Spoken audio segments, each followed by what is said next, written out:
नमस्कार दोस्तों, मैं K Pandey, certified nutritionist and health coach.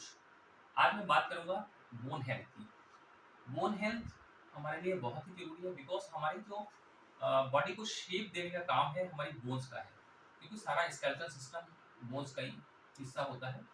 हमारी जो बोन्स होती है 30 साल की उम्र में मैक्सिमम अपने स्ट्रॉन्गेस्ट पोजीशन में होती है, और जैसे ये उम्र बढ़ती है 30 के ऊपर जाती है तो हमारा जो कैल्शियम का एब्जॉर्प्शन जो होता है वो भी कम हो जाता है, और बोन का जो लॉस होता है वो भी धीरे धीरे शुरू हो जाता है। तो इस उम्र में हमको थोड़ा सप्लीमेंटेशन की तरफ भी बढ़ना चाहिए।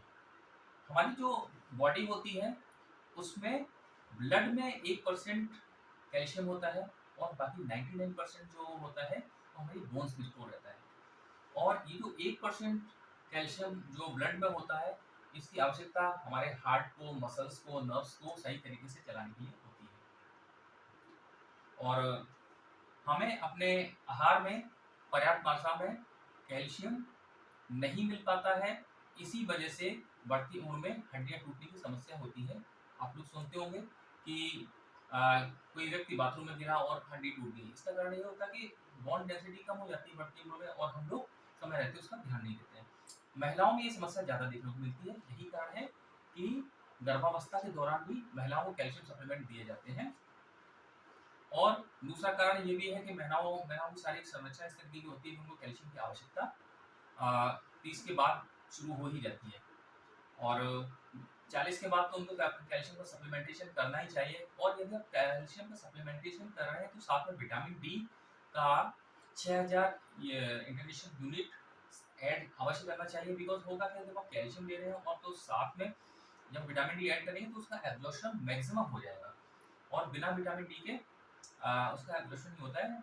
वैसे ज़्यादातर कैल्शियम के साथ में विटामिन डी होता है, लेकिन उसकी पर्याप्त मात्रा नहीं होती। इस वजह से आपको एक एडिशनल 6000 इंटरनेशनल यूनिट को ऐड कर लेना चाहिए। और महिलाओं में मेनोपॉज के समय भी कैल्शियम की आवश्यकता बहुत ज़्यादा हो जाती है, और इसके कभी-कभी सिम्पटम्स भी आपको दिखने लगेंगे। जैसे कि कभी क्रैम्प्स आएँगे, मसल में क्रैम्प्स आ रहे हैं, बॉडी में पेन हो रहा है, बोन्स में पेन हो रहा है। इस तरीके की प्रॉब्लम्स भी आप फेस कर सकते हैं। और इसी तरीके से यदि आप अपनी बॉडी को सही से चलाना चाहते हैं आगे बढ़ती उम्र में, तो आपको कैल्शियम को अपनी डाइट में ऐड करना ही पड़ेगा। और बस इसी तरीके से आप अपने आप को स्वस्थ रखिए, और दूसरों लोगों को भी स्वस्थ रहने के लिए प्रेरित करते रहिए। तभी तो बनेगा हमारा fit India and fit India. Thank you so much.